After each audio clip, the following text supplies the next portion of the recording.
It's Monday, April 6th. This is the news on PBCJ. I am Simone Absalom. On Sunday, the number of persons confirmed to have COVID-19 in Jamaica stood at 58. The new cases are a 41-year-old female from St. Anne with no travel history. Her mode of transmission is under investigation. A 52-year-old male from Portland with a travel history from Brazil.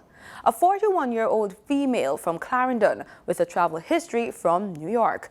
There are now 30 imported cases, 22 import-related, and 6 cases are under investigation. Some 53% of confirmed cases are male, while 47% are female. The average age of the confirmed cases is 50.4 years old, while the age range from 12 to 87 years old. 6 of the persons confirmed to have COVID-19 are linked to the Corn Peace settlement in Clarendon. Reporter Marlon Samuels journeyed to Corn Peace settlement and filed this report. The government has proactively increased resources in possible hotspots in several communities across the island. The quarantine that was imposed on the community of Corn Peace settlement in Clarendon was to have been lifted on April 2. It was instead extended by 2 weeks after 6 persons in close contact with Jamaica's first COVID-19 fatality tested positive for the disease. The Corn Peace community was a virtual ghost town when our news team visited on Sunday. As members of the security forces rolled slowly through the community, our news team saw one resident who said he and his neighbors are doing everything to keep themselves safe, even as they strengthen their faith in God. I'm coming from church. Actually, we are doing just what the government said, 10 persons in the building. So we do exactly what the government said. We do a shifting. One shift starts from 9:30 to 10, and from 10:30 to 12, there's another shift. So there's another shift going on right now. There was little movement from residents living on the outskirts of the community. I didn't say enough. They say enough to go out on the road. But me can't do it. I just had a shop there, so I will buy something and turn back. So it's because you don't have any food where you have to venture out? Yeah. So I don't have no food. That's the why I go there and go buy something and go back in.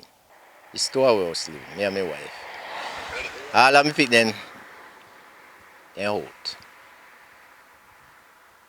So it's hungry, me and my wife live. Several other communities close to Corn Peace settlement are also under the microscope, including Portland Cottage. Over 60 households are being monitored in Portland Cottage after 2 residents tested positive for the coronavirus COVID-19. Yeah, members of my community, them fearful about it, you know. Don't get me wrong, you know, members of my community, them fearful about it. But we go about daily business, you know, because them know they're not associated with nobody who have COVID. You get me? So, for you know, you're not mesh with nobody who have COVID, you just go about your life. You get me? And like I say, some people that I interview them, I talk stupid about a COVID, if they did that, no, you have to just do a smart thing about it. You get me? As a social distancing, and you just go about your life. You get me? As Jamaica ramp up efforts to contain the spread of COVID-19, Prime Minister Andrew Holness said the greatest public health risk to the island is the one posed by persons who arrived in the island between March 19 to 24 and failed, despite a number of appeals to report to the various channels provided by the Ministry of Health and Wellness. Persons who are required to be in quarantine at home, but who have not done so as required, including for the entire 14-day duration, will be taken into state quarantine facilities and will also be charged. All non-compliant persons are therefore put on notice that the government is moving to charge them under Section 52 of the Disaster Risk Management Act for failing to comply with a direction given or requirement imposed by an authorized officer to regulate your movement within or around the island, pursuant to the Disaster Risk Management Enforcement Measures Number 2, Order 2020. Prime Minister Holness says the comprehensive list consisting of names, passport numbers, and addresses of persons who have not reported should have been completed on Sunday, April 5. The police, along with representatives from the Ministry of Health and Wellness, have reportedly begun door-to-door searches of names on the list. Persons who have not reported are, at this point, and from the time they have not reported, in violation of the order that requires them to report, and violation of the law, that is the Disaster Risk Management Act, can result in a fine of up to $1 million and imprisonment or imprisonment. Reporting for the news on PBCJ, I am Marlon Samuels. Report them. Jamaicans are being asked to share information on the whereabouts of persons who arrived on the island on or after March 18 and who have not reported to health officials. The police say members of the public may call the JCF Command Center at 876-702-5106 or 876-702-5103. Persons may also call Crime Stop at 311. On Friday, Prime Minister Andrew Holness indicated that the government is stepping up its drive to locate the estimated more than 5,000 individuals. We remind all persons that the government already has a list of all persons who entered the island, that is the aircraft manifest. Those who have not yet reported to the Ministry of Health and Wellness will be put on a watch list to be used by PICA to stop any attempted travel, and for PICA to also notify the security force and the health authorities to charge them and put them in state quarantine. The Ministry of Health and Wellness will advise PICA about who remains on the list or who is removed from the list as persons report in from time to time. Prime Minister Andrew Holness says Jamaica's air and seaports will remain closed to incoming travelers for another 14 days as part of measures by the government to contain the spread of the coronavirus locally. Gabriel Thompson has that report. The country's ports of entry were closed for an initial 14 days from 11:59 p.m. on Saturday, March 21 to Saturday, April 4. Speaking at a digital press conference at Jamaica House on the weekend, Prime Minister Andrew Holness gave the rationale for the extension. The majority of nationals who came into the island on or after the 18th of March have failed to report to the Ministry of Health. So we have very limited knowledge as to the spread of the disease within that group and how many persons in that group are actually at risk and those who are at risk of contact with them. Citing challenges with the majority of nationals who came into the island on or after March 18, failing to report to the Health Ministry, Mr. Holness said the government would now have to consider protocols that need to be instituted for re-entry. But we also have to consider what protocols we need to put in place to prepare us for what the new normal will look like for re-entry into the country. And by the way, that took up about 3 or 4 hours of our meeting yesterday. So I want the country to be aware, and Jamaicans all over to be aware, that your government is looking at all the combinations and permutations of policies and programs and plans to make sure that we come up with the right set of policies. Of the 58 confirmed cases of COVID-19 now reported on the island, 30 are imported cases and 22 are import-related, while 6 are under investigation. These numbers no doubt factored in the government's decision to extend the country's border closure. For the news on PBCJ, I'm Gabrielle Thompson. The Prime Minister also announced that the community of Corn Peace Settlement in Clarendon will remain under quarantine for another 14 days. The community was quarantined following the first reported death as a result of COVID-19. A 79-year-old man who traveled to Jamaica from New York on JetBlue Flight 2959 on March 12. It is clear why this is necessary. We definitely have to ensure that there is containment in that area. It is believed that the man stayed in quarantine community during the period of his illness and had contact with several persons within the community. At least 6 confirmed COVID-19 cases were connected to him. Jamaicans can begin to submit applications to benefit from the COVID allocations of resources for employees care program. Finance and Public Service Minister Dr. Nigel Clark made the call at a recent digital press conference at Jamaica House. Carol Francis tells us more. The $10 billion initiative aims to provide financial assistance to workers and businesses impacted by the coronavirus COVID-19 epidemic.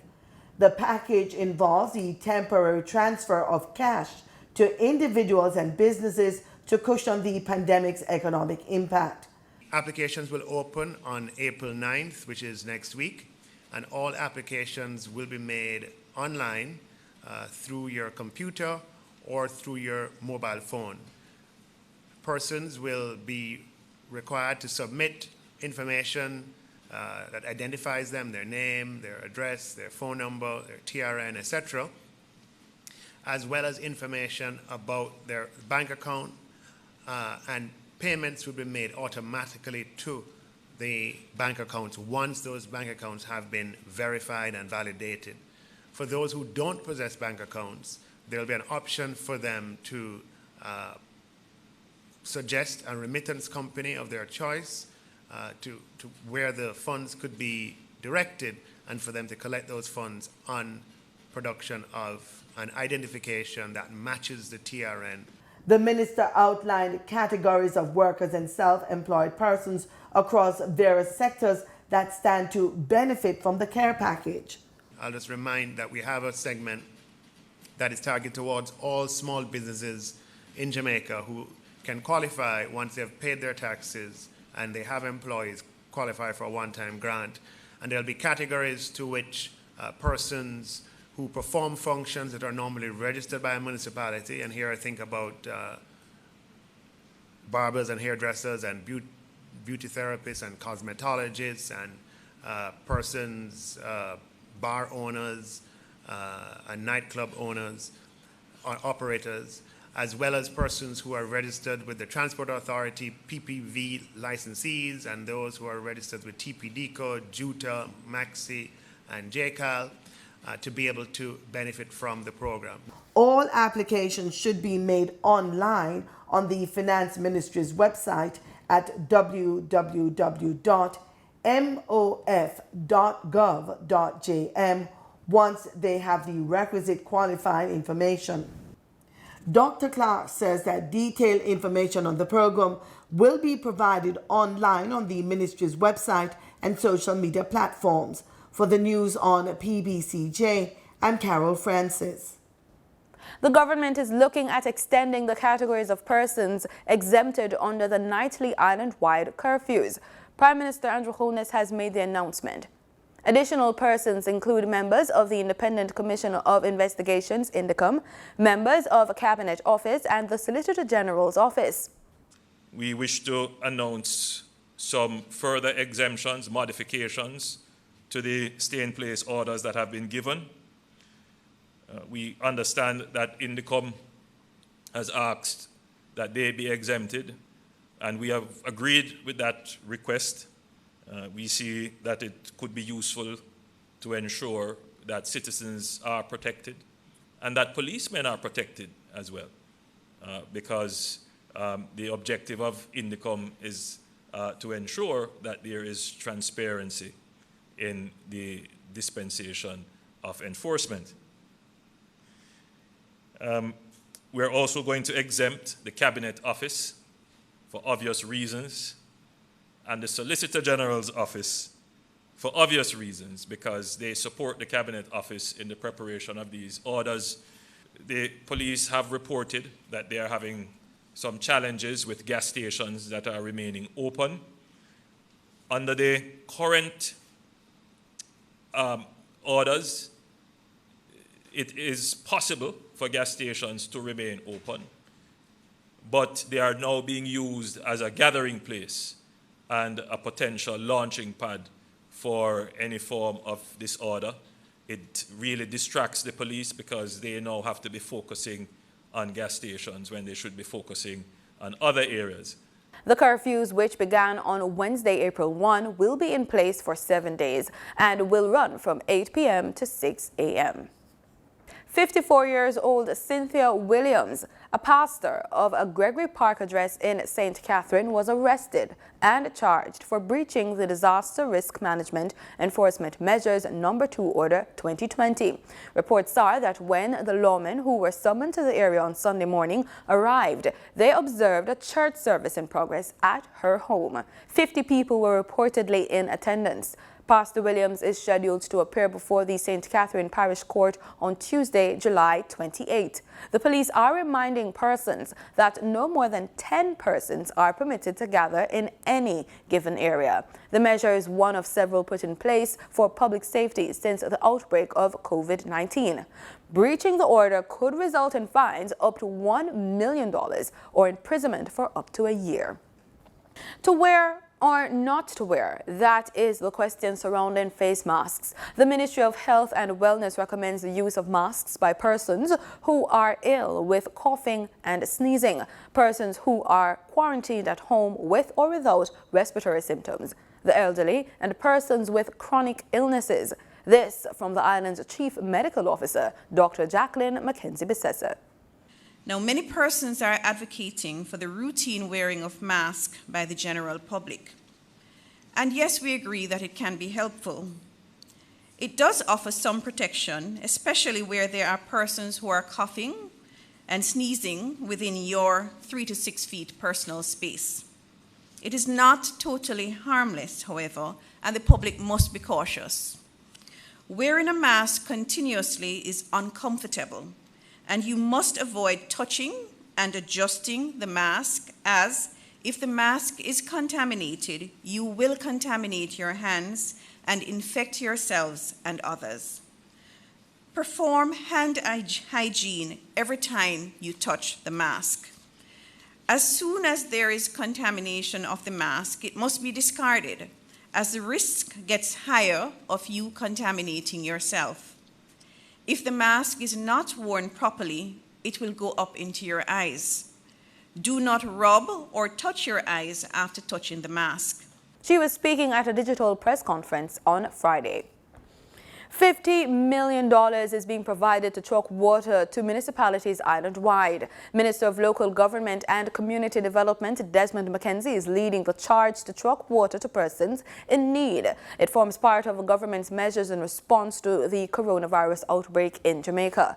Last month, Prime Minister Andrew Holness announced that the government had increased funding earmarked to truck water in light of the increased cases of COVID-19 locally. Mr. Holness indicated that Minister McKenzie and Minister without portfolio in the Ministry of Economic Growth and Job Creation, Darrell Vaz, have been assigned to oversee the undertaking.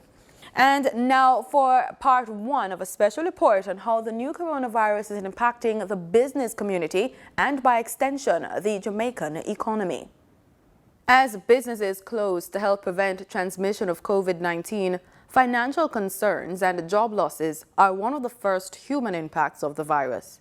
Effective March 18, all non-essential employees across government and the private sector were asked to work from home for 7 days. For some, this has worked out to indefinite leave and layoffs.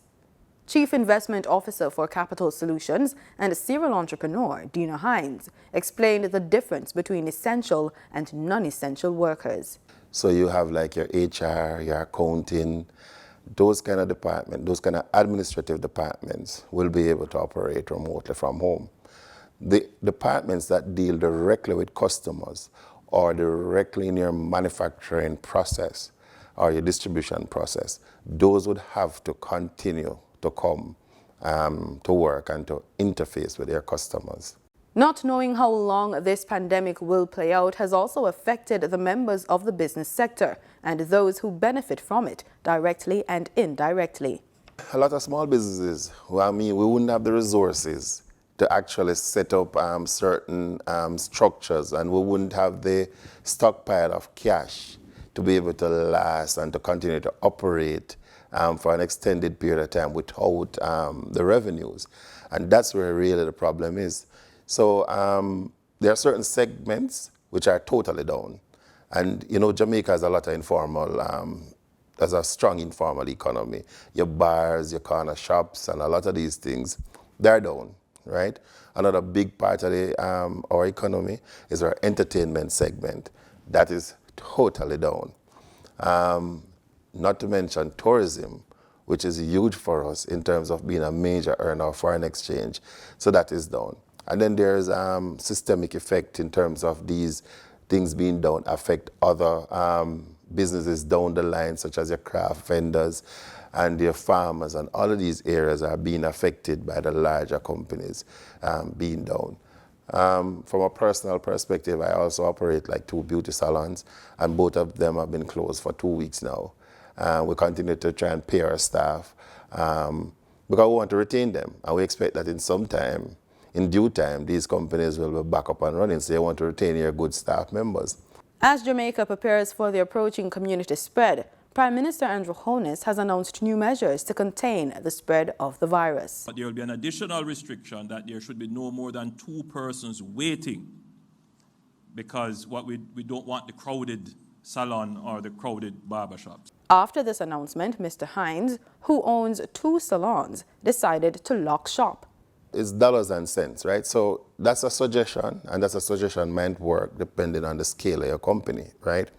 Now, there are certain fixed costs that is involved in operating these businesses. So you have rent, light bill, your internet and telephone bill, and your salaries, which are fixed expenses when you open that door, right? So if you are operating with a limited amount of customers, will these customers be enough to bring you to that break-even point where it covers these fixed costs? And it might not be. So when we looked on this and saw the flow of customers that were coming through the door over the first 2 weeks in March, it was a better decision to say, okay, let us eliminate all of these other expenses and just continue paying the salary. And that was the basis of the decision. So it's a matter of doing an analysis. Now, help is online for entrepreneurs like Mr. Hines, who opted to keep his employees on the books despite closure. In part 2 of this report, we'll explore the government's aid to small businesses and how they can help themselves. Time now for the business report with Gabrielle Thompson. In Friday's trading session, the JSE Combined Index advanced by 4,164 points to close at under 400,000 units. Overall market activity resulted from trading in 80 stocks, of which 43 advanced, 28 declined, and 9 traded firm. The Junior Market Index advanced by 11 points to close at under 3,000 units. Stocks advanced for 138 Student Living, AMG Packaging and Paper, and Burrito Investments Limited. Stocks declined for 1834 Investments, Berger Paints Jamaica and Caribbean Assurance Brokers Limited. Trading firm were Cargo Handlers Limited, Darrimon Trading Company Limited, and Iron Rock Insurance Company Limited. Mailpack Group Limited was the volume leader with over 22 million units. Trans-Jamaican Highway Limited followed with 21.4 million units, and Wigton Wind Farm Limited ordinary shares with 2.6 million units. Now for the foreign exchange. The US dollar on Friday, April 3 ended trading at $136.93. The Canadian dollar sold for an average $98.20. The pound sterling traded for $169.60, and the euro ended trading at $150.15. Oil prices fell on Monday after Saudi Arabia and Russia delayed a meeting to discuss output cuts that could help to reduce global oversupply as the coronavirus pandemic pummels demand. Brent crude futures fell 81 cents to $33.60, and West Texas Intermediate crude fell 65 cents to $27.69. That's it for the business report on PBCJ. I'm Gabrielle Thompson.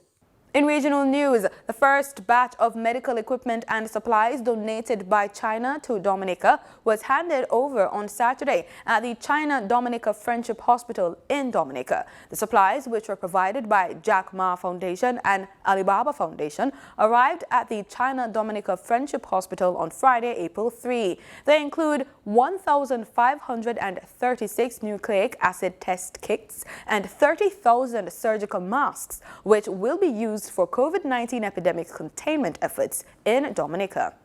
Also express my deep thanks on behalf of the Chinese government and our embassy to express my deep gratitude and thanks to Dominica government, Prime Minister Dr. Scarlett and the Labour Party for your full support during the fight against the COVID-19 when China was suffered.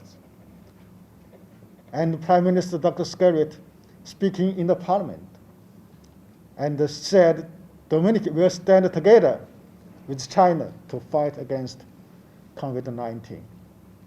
And also, Prime Minister had the 4 cabinet members to the Chinese embassy to show its solidarity with the Chinese people. So all this, the Chinese government and our embassy still reminded very, very clearly.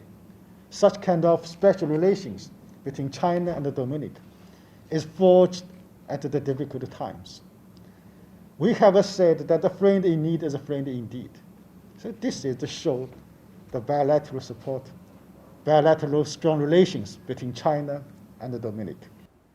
Chinese Ambassador Lu Kun, who spoke at the handing over ceremony, expressed China's continuing support for Dominica, especially in difficult times. A friend in need has really been a friend indeed, and this is what the People's Republic of China means to us here in Dominica. We appreciate the fact that fighting COVID-19, no one can do it alone, and it has to be done together. It has to be an international approach. And in this regard, this is where the People's Republic of China have come to our assistance.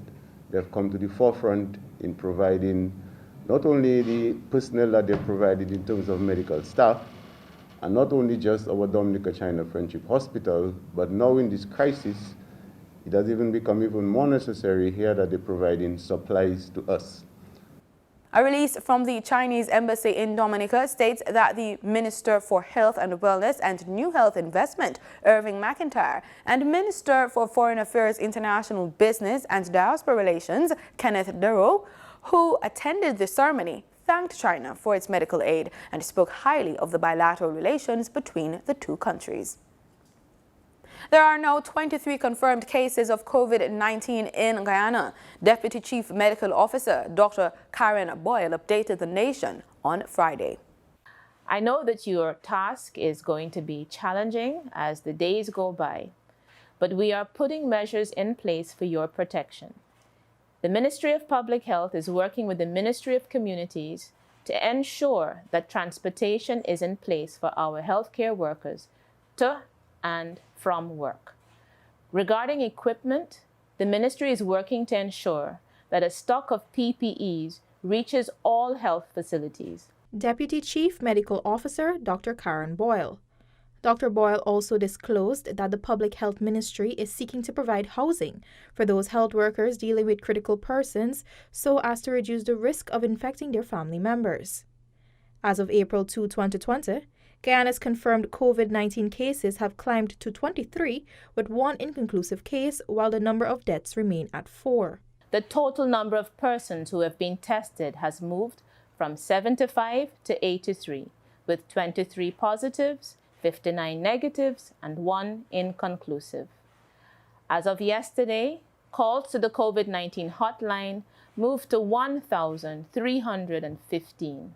The number of persons in institutional quarantine is now 34, while 12 persons are in institutional isolation. Additionally, the Deputy Chief Medical Officer noted that on Sunday, April 5, the ministry will be rolling out an app on NCN where citizens conduct COVID-19 self-tests. Your information will go to the surveillance team, an assessment will be done, and the team will contact you if necessary. This app will further strengthen the efforts made thus far by the Ministry of Public Health to meet the needs of persons who may suspect that they have signs and symptoms of COVID-19. The Public Health Ministry continues to plead with Guyanese to take the necessary precautions and to adhere to daily advisories published in an effort to prevent themselves from contracting the deadly virus. I am pleading with all of you citizens to be responsible, to take this situation seriously, and to assist us in our efforts to combat the coronavirus disease in Guyana. Haiti reported its first COVID-19 death, a 55-year-old man who had underlying health conditions. Barbados also recorded its first virus-related death, an 81-year-old male who had traveled to the United Kingdom. In Bermuda, health officials announced 2 more COVID cases, bringing Bermuda's total to 37 as the island began a 14-day lockdown on the weekend. In sports, the planned West Indies Under-19 tour of England scheduled for August and September 2020 has been cancelled due to scheduling clashes. The scheduled program had included 1 T20, 3 ODIs and 2 youth tests against England Under-19s, which had been set to run between August 16 and September 3. Cricket West Indies and England and Wales Cricket Board have agreed to cancel due to the fact that the West Indies Under-19 team will be unavailable to tour England during the proposed window. The 2022 edition of the age group tournament will be staged in the Caribbean for the first time. West Indies ended 5th in South Africa this year. The International Olympic Committee has revised the qualification deadline for the Tokyo 2020 Olympics after the Games were postponed until 2021 because of the COVID-19 pandemic.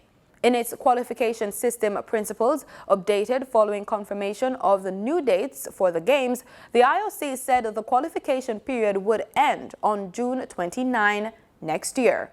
The date is exactly a week before the final entry deadline of July 5. 18 days before the Olympics are due to open on July 23. In a separate letter to national Olympic committees, the IOC said it hoped to finalize the adapted qualification system later this month.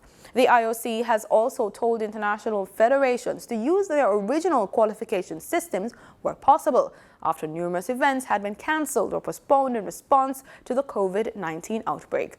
And that's the news on PBCJ. Thanks for watching.